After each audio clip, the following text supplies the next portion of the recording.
Film Z, Sanji has a golden lighter, but it turns out that Oda collaborated with the French company DuPont to make the lighter in real life. It originally sold for nearly $2,000, and only 888 of them were ever made. Oda must have enjoyed working on a luxury item because soon after, he also created a clothing company inside the One Piece universe. If you've ever seen a chapter cover featuring Luffy and his friends, you've probably noticed that they sometimes wear special clothing. But I found out that a lot of these special clothes actually have the same logo, and that's because Oda introduced a fashion brand called Krimen, which is the logo you can see on everyone's stuff. Creating your own fashion brand for an anime? That's original.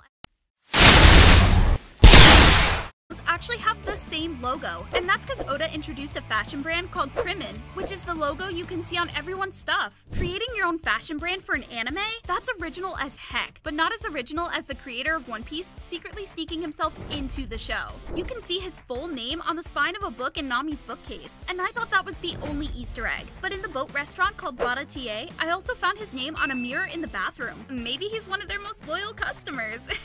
And while we're talking about Baratier, have you guys ever noticed that every time we see the restaurant, it's bigger than the last time? I think the Straw Hats definitely boost the amount of customers they get. Those customers probably come from all over the world, but so do the Straw Hats. Oda revealed that if they were real, Luffy would be Brazilian, Zoro would be Japanese, Nami Swedish, Usopp African, and Sanji French. I bet you didn't know that. But something else you definitely didn't know is the Easter egg behind Ace's tattoo. The word Ace is so easy to spell, there's no way that putting the S there was an accident. My theory is that the S represented Sabo, but Ace crossed it out when Sabo died in an explosion. But don't pity Sabo just yet, because one of the coolest Easter eggs I discovered is about him. See, he first appeared in episode 663, but I have a theory that we've definitely seen him before that. Back when Luffy was going to be executed in Loguetown, I saw a figure with a top hat and something like a pipe on his back. It would make a lot of sense for Sabo to be there since Luffy's dad was there too. These are dope Easter eggs, but if you want to go to the next level, check out these One Piece moments that got censored. Hi, I use Febreze Fade Defy plug. And I use this. Febreze has a microchip to control scent release so it smells first day fresh for 50 days. 50 days? And its refill reminder light means I'll never miss a day of freshness. Febreze plug.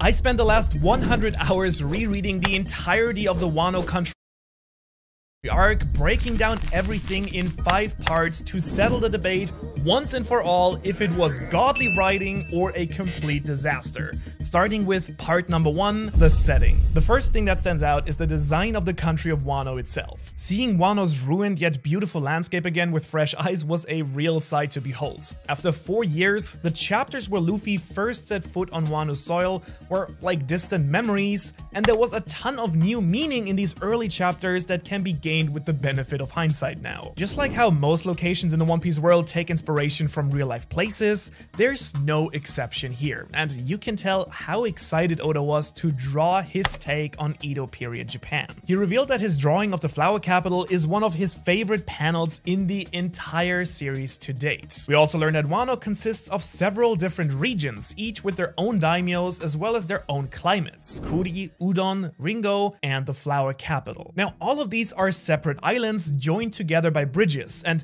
while we don't get to explore all of them fully, what we do see is exceptionally detailed. Wano is absolutely brimming with culture, customs, and characters. Just like its real-life counterpart in Edo period Japan, Wano is an isolationist country. Its culture was allowed to develop without much intervention from the outside world, at least until Kaido and Orochi came to power. Whereas many other countries in the One Piece world interact with each other through events like the Reverie or trading, Wano has closed its borders to the outside world completely. And at the introduction of the arc, we also learned that its borders are closed in a very literal way when we see that its landmass has risen high above the sea's surface. The crew has to ascend a massive waterfall in order to even get to Wano in the first place. And once they do, they find an expansive freshwater sea set high above the Grand Line. Now, when we first encounter Wano through Luffy's eyes, we see a wasteland. We've known since Punk Hazard and Dressrosa that Kaido was supplying weapons and arms to the black markets. But once we see a countryside littered with smokestacks, devoid of food, and polluted with toxic streams, we see just how dire the situation truly is.